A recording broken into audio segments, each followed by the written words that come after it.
Bismillahirrahmanirrahim. Assalamualaikum warahmatullahi wabarakatuh. Waalaikumsalam warahmatullahi wabarakatuh.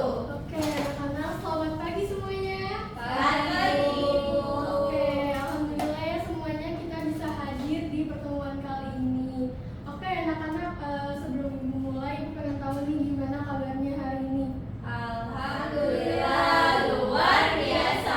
Allahu Akbar. Oke, alhamdulillah ya sehat semua ya. Oke, anak-anak, sebelum kita mulai pembelajaran hari ini, Ibu ingin kalian berdoa terlebih dahulu supaya pembelajaran hari ini menjadi lebih lancar dan juga mendapatkan pengetahuan yang baru. Oke, mungkin untuk ketua kelasnya bisa dipimpin doa terlebih dahulu.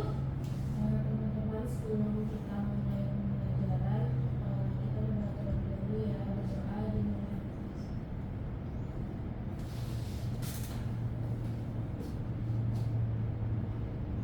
berdoa selesai. Oke, alhamdulillah terima kasih banyak ya apa yang sudah dibantu untuk doanya. Oke, sebelum kita mulai ke materi hari ini, Ibu pengen mengabsen kalian terlebih dahulu. Tapi di saat di absen Ibu pengen nih pas kalian Ibu panggil namanya, kalian angkat tangan, kalian sebutin nih tempat yang pengen kalian kunjungin itu apa. Oke? Oke. Bisa Ibu mulai? Bisa. Oke. Dari Maula, hadir atau enggak Maula? Hadir Bu, tempat yang mau saya kunjungi saat ini saya mau ke Mekah bersama keluarga saya. Masya Allah, kenapa tuh Bu? Kenapa tuh Maula? Karena apa ya, biar lebih berkah aja gitu hidupnya sama keluarga. Oke, sebelum bertanya hidup kita ini ya. Oke, terus Syifa, hadir gak Syifa? Hadir Ibu, saat ini saya pengen pergi ke Hotel Lola ada Madinah. Saya bisa umroh dan haji kalau bisa sama keluarga dan orang-orang saya. Oh, berarti sama nih kayak Maula yang pengen ke Iya. Mekah sama keluarga. Oke, coba Ria, hadir gak Ria? Hadir Ibu. Oke, mau kemana Ria nih? Untuk saat untuk kedatangan ini saya mau pengen ke pantai Bu. Ke pantai, kenapa tuh ke pantai Ria? Pengen healing aja Bu. Oh, pengen healing. Pengen healing ya? Oke, Rafa hadir gak Rafa?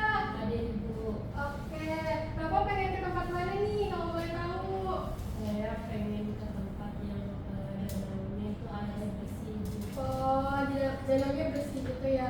Oke, terima kasih banyak ya anak-anak semua. Berarti alhamdulillah nih semuanya hadir. Oke, semoga yang tadi kalian sebutin tempat-tempatnya di Mekah ataupun mau lihat pantai ataupun danau, semoga kalian semua bisa tercapai ya buat ngeliatnya. Ya Allah. Oke, tadi nih ngomong-ngomong tentang tempat nih, Ibu pengen nanya dulu ke kalian. Misalnya nih, coba anak-anak bayangin nih, kalau misalnya di suatu ekosistem, di suatu taman yang penuh banyak bunga, bunga yang warna-warni, bunga yang subur, tapi tiba-tiba suatu saat tuh tamannya berubah jadi semen. Walaupun kita udah nyiram si tanah tersebut, udah rajin nyiram pupuknya, nyiram airnya juga, tapi apakah si bunga tersebut tuh yang di semen tersebut apakah tetap hidup atau enggak? Menurut kalian kenapa tuh? Izin jawab Ibu, Boleh, kenapa? Silahkan. tanamannya mati atau lagi karena awalnya nggak bisa bernafas di semen. Iya, betul, nggak bisa hidup di semen. Kenapa sih nggak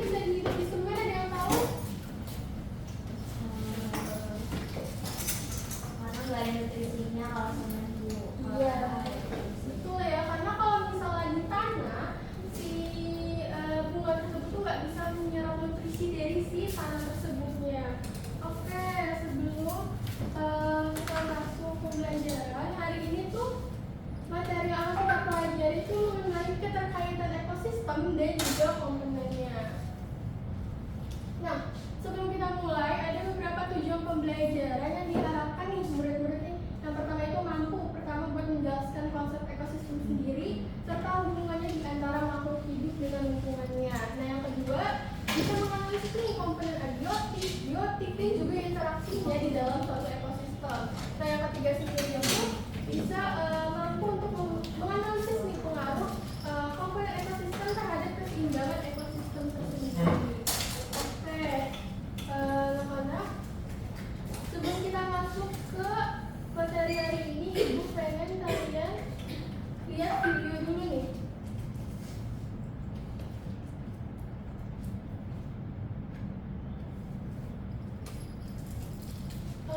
Kalian nanti bisa lihat videonya. Ibu harap kalian bisa memperhatikan nih ada apa aja sih di dalam video tersebut, adakah makhluk hidup atau sebagainya. Silakan diperhatikan ya anak-anak.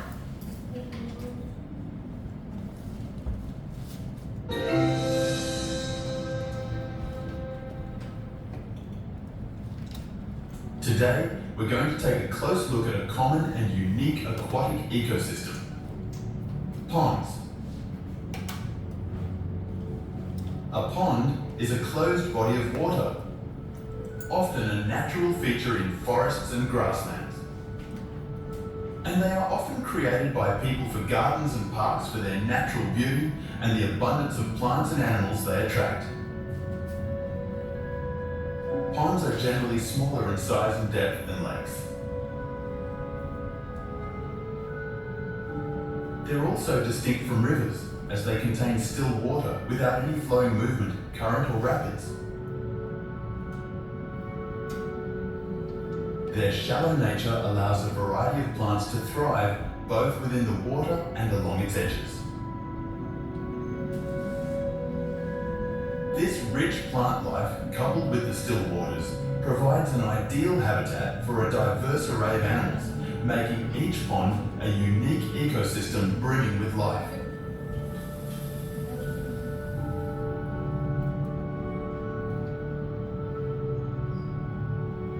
Ponds are often ringed by a vibrant array of plants that thrive at their edges. Tall and slender cattails with their distinctive brown heads sway gently in the breeze. There's often grass-like reeds and clusters, creating a lush green backdrop. Willows, easily recognized by their drooping branches and narrow leaves, often bend gracefully over the water, their leaves skimming the surface.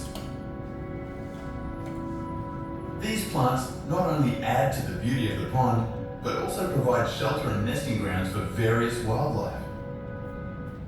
Oke, sebelum kita lanjut nih, tadi kan anak-anak bisa ada beberapa macam makhluk hidup. Nah, kalau boleh tahu nih, anak-anak tahu gak sih makhluk hidup apa aja nih yang tadi teman-teman anak-anak bisa lihat di video tersebut? Ada tumbuhan, terus ada hewan, hewannya ada apa aja tuh? Ada kodok, terus Ada bebek. ada bebek, iya. Terus ada selain bebek sama kodok ada apa lagi tuh? Ada ikan pastinya ya. Nah tadi kenapa sih si ikannya itu bisa berenang gitu ya di lautan ya, di danau gitu ya? Karena kan di dalam air itu kan ada tumbuhannya nih, kayak bisa lihat ya. Nah tumbuhan air kan akan menghasilkan si oksigen ya, yang membuat si ikannya itu tuh bisa bernafas. Nah si tumbuhan dan juga hewan itu tuh merupakan contoh nyata nih dari komponen abiotik. Kalau mereka ini saling berhubungan nih satu sama lain. Oke, ibu lanjut. Moving from the edges to the water itself, we find the world of aquatic plants. Since most ponds are shallow, sunlight can easily penetrate to the bottom, allowing a diverse range of aquatic plants to flourish. Water lilies, with their broad floating leaves and vibrant flowers, add a splash of colour to the pond surface. Submerged beneath the surface, plants like elodias and hornwoods create an underwater jungle, offering oxygen and shelter to the pond's aquatic inhabitants. These aquatic plants are not just visually appealing. They play a crucial role in maintaining the pond's ecosystem by providing oxygen and habitat for underwater life. Oke, cukup ya, sudah. Nah anak-anak, tadi kan kita udah nonton nih gimana sih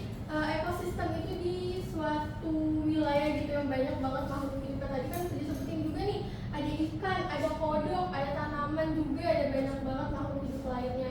Nah, buat memperjelas pemahaman kalian nih mengenai bagaimana sih itu ekosistem, makhluk hidup dan sebagainya, ibu tuh bakal ngasih kalian latihan nih, atau kalian bisa kerjanya di LKPD.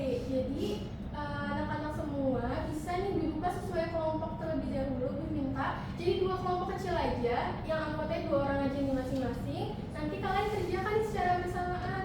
Nanti kalau udah kita diskusikan bareng-bareng nih gimana sih hasil dari kelompok 1 maupun kelompok 2. Oke?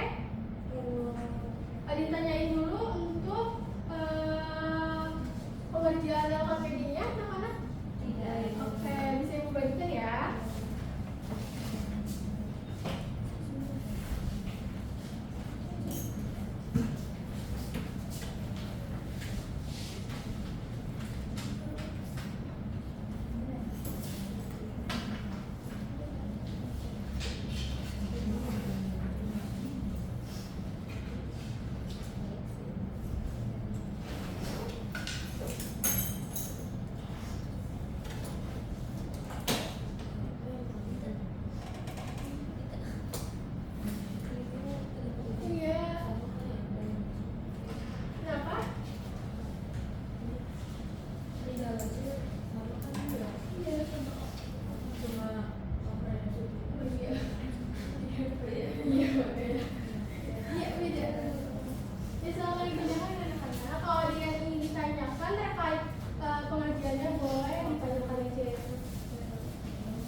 kelompok 1 atau kelompok 2 nih? Iya, ada kelompok 1 dulu nih. Boleh deh. Boleh maju.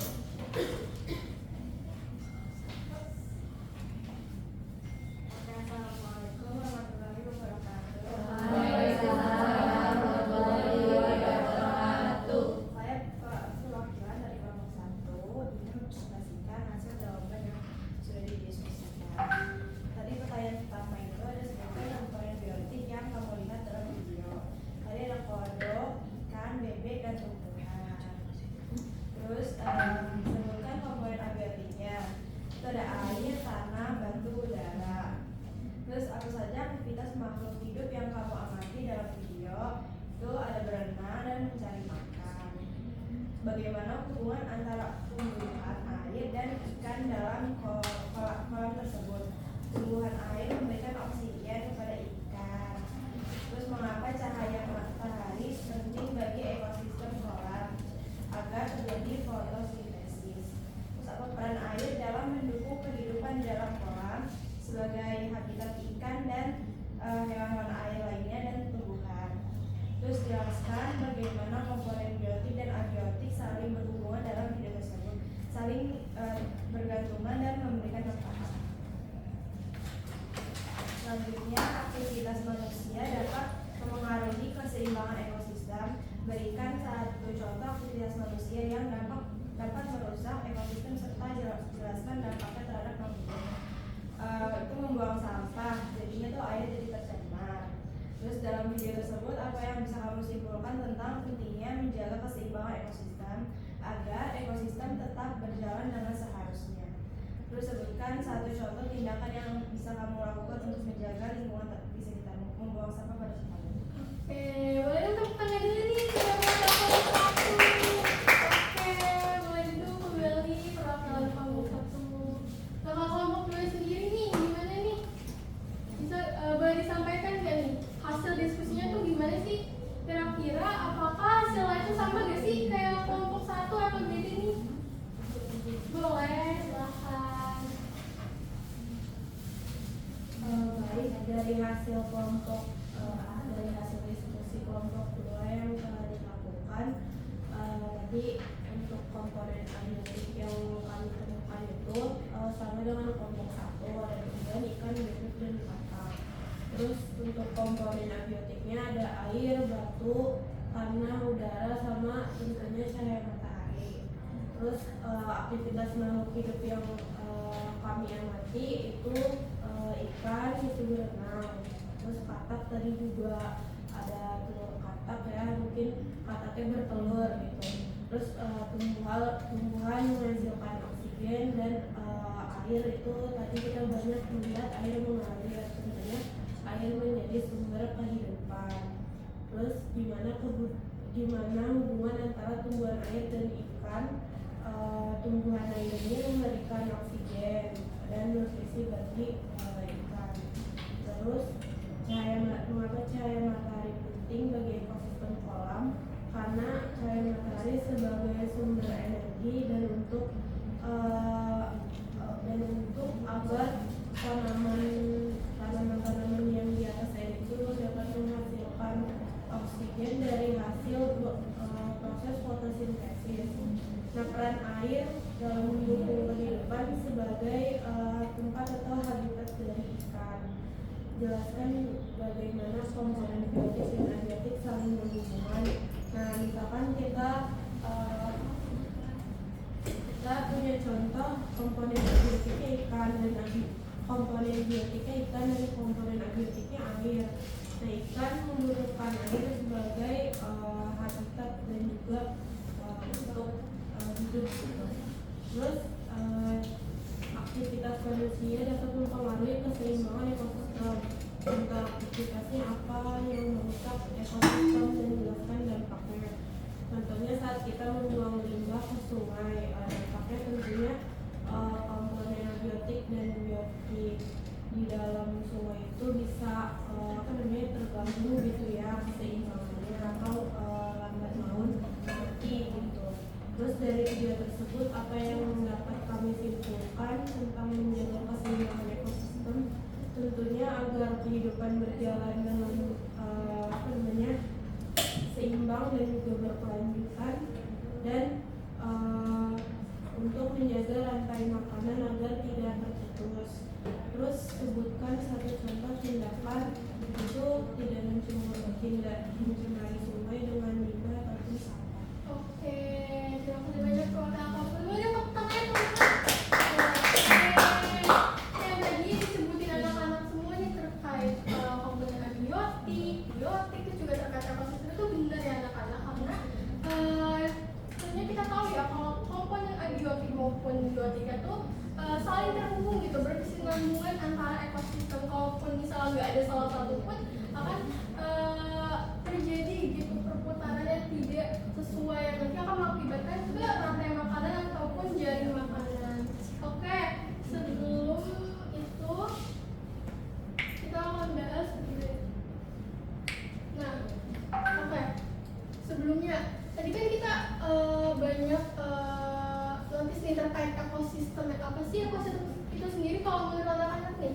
Kalau menurut anak-anak nih ekosistem itu apa sih? Kan kita banyak sebut nih, ekosistem di sawah, ekosistem di hutan, ekosistem di sungai. Nah kalau menurut anak-anak sendiri nih, apa sih ekosistem itu kalau boleh tahu nih? Hubungan timbal balik antara komponen abiotik dengan komponen biotik, benar? Tuh, oke. Ada yang lain? Ada yang mau nambahin yang lain?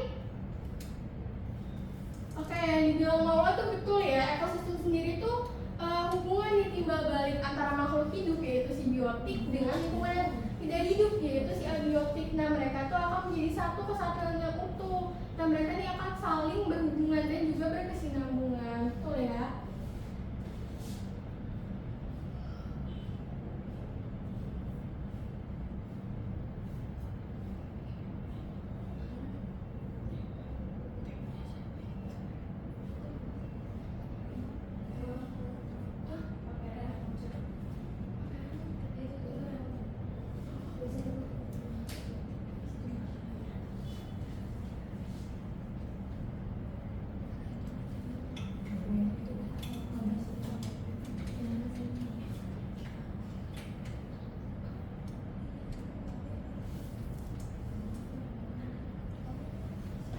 Bisa dijelasin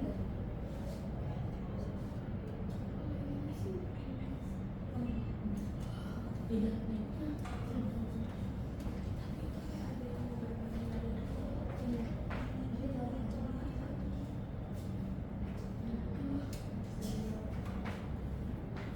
Oke, kita lanjut ya anak-anak. Nah, tadi kan kita ngomongin tentang komponen biotik. Nah, komponen biotik sendiri itu apa sih? Nah, komponen biotik itu tuh adalah semua makhluk hidup yang ada di suatu ekosistem. Apa aja sih? Tentunya contohnya kita sendiri nih sebagai manusia. Terus apa lagi? Ada hewan, ada tumbuhan, terus juga ada mikroorganisme. Contohnya apa sih? Contohnya itu adalah jamur itu sendiri.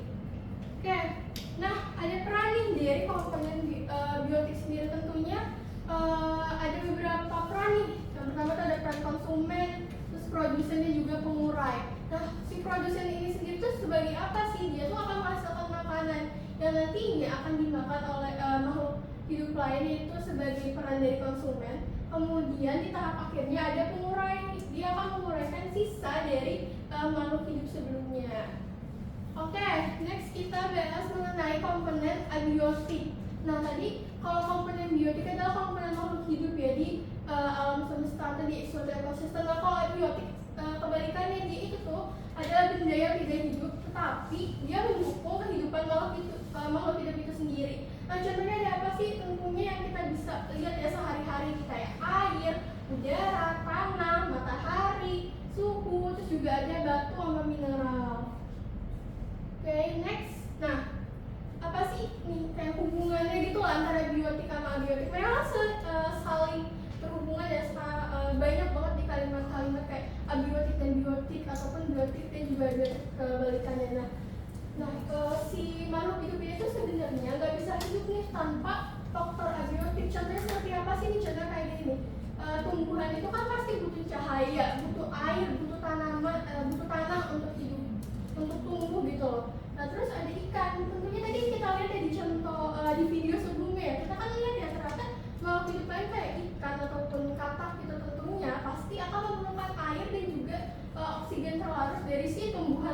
ruang. Terus ada manusia, kita nih tentunya, kita pasti kan membutuhkan udara yang bersih, butuh suhu yang sesuai, butuh air gitu kan, buat hidup gitu, buat tumbuh.